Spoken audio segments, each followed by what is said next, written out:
Je vais maintenant vous donner des exemples de dérivation avec des fonctions trigonométriques. Et il faut bien savoir, j'ai déjà fait pour la dérivée de la tangente, qu'on peut employer toutes les règles de dérivation qu'on connaît et qu'elles fonctionnent très bien avec les fonctions trigonométriques. Alors le premier exemple, on va prendre la dérivée de la fonction 2x plus sinus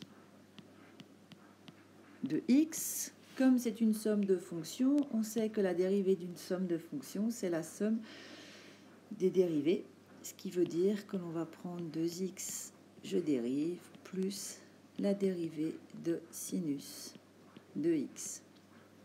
Et tout ça, ça nous donne 2 plus cosinus de x. Deuxième exemple, on va calculer la dérivée de cosinus 3x. Alors là, il faut faire attention qu'on a une fonction composée, car si on essaie de remplacer x par un nombre, comme je vous dis souvent, d'abord on doit calculer 3x et ensuite prendre le cosinus de 3x. Donc la fonction intérieure, c'est 3x et la fonction extérieure, c'est cosinus de x. Donc si on dérive ça, on dérive d'abord la fonction le plus à l'extérieur, ça va faire moins sinus de 3x fois la dérivée de l'intérieur, ce qui nous donne moins 3 fois sinus de 3x. Donc j'ai simplement placé le 3 qui est la dérivée de l'intérieur devant le sinus pour que ça soit plus lisible. C'est un peu des conventions d'écriture. Troisième exemple, on va calculer la dérivée de la fonction tangente 5x. De nouveau, c'est une fonction composée. La fonction à l'intérieur, c'est 5x. La fonction à l'extérieur, c'est tangente. C'est le fameux giron f. Et donc, si on dérive ça pour la tangente, on a deux résultats possibles. D'abord, on peut écrire que c'est 1 sur cosinus carré de 5x fois la dérivée de l'intérieur, ce qui nous donne 5 sur cosinus carré de 5x. Si on prend la deuxième formule, ça va faire 1 plus tangente carrée de 5x fois la dérivée de l'intérieur, ce qui nous donne 5 fois 1 plus tangente carrée de 5x. Alors faites juste attention que la dérivée de l'intérieur multiplie toute la fonction 1 plus tangente carrée de 5x. Donc on peut l'écrire comme ça, vous pouvez distribuer si vous voulez. Tant qu'on ne vous en indique pas plus, ce résultat va très bien.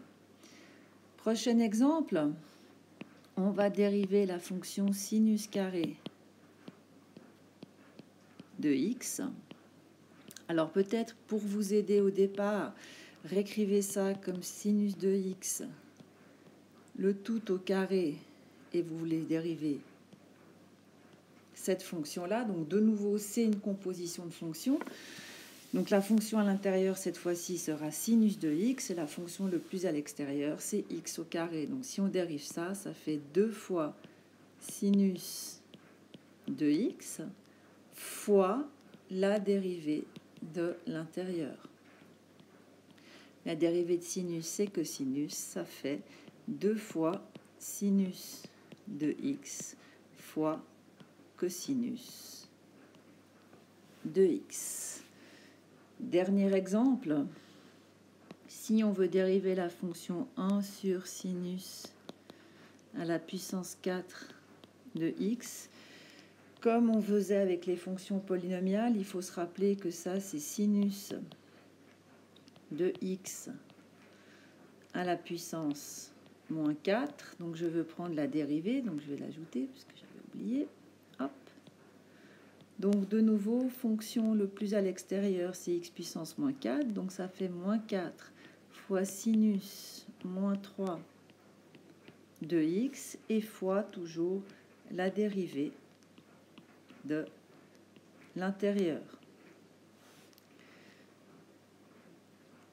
Donc si on comme je vous ai donné au départ une fonction où toutes les puissances étaient positives, il faut se ramener à ça.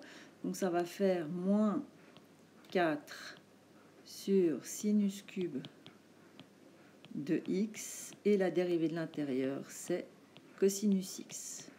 Donc, avec ces exemples, vous serez capable de faire l'exercice 10, qui est en fait des exercices de dérivation.